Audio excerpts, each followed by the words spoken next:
টাকাতে হজ করা হয়, কিন্তু আমার দেশে 7.5 লক্ষ টাকার নিচে হজ করা যায় না। আমরা বলবো এই বৈষম্যকে দূর করতে হবে। পার্শ্ববর্তী রাষ্ট্র শ্রীলঙ্কা বাংলাদেশ থেকে আরও অনেক দূরে, অথচ সেইখান থেকে হজ করার জন্য টাকা লাগে 3.5 লাখ থেকে 4 লাখ বাংলাদেশি টাকায়, আর বাংলাদেশ এখানে হজ করতে লাগবে 7.5 লাখ থেকে 8 লাখ।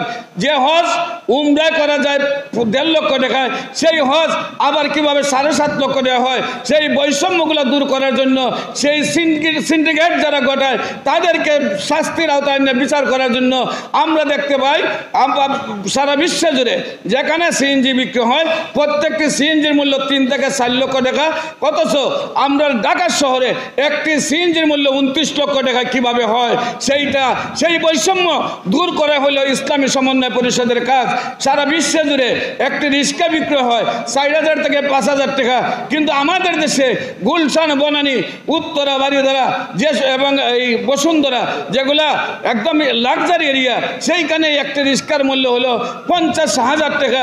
এমনিভাবে যারা গরিবকে শোষণ করছে, গরিবকে পুঁজি করে এ দেশকে চালাইতে যায়, গরিবের কাদের উপরে যেমনিভাবে মাথার পা রাখতে চায়, তাদের সেই বৈষম্য হাতগুলি ভেঙে দেওয়া হলো ইসলামী সমন্বয় পরিষদের কাজ।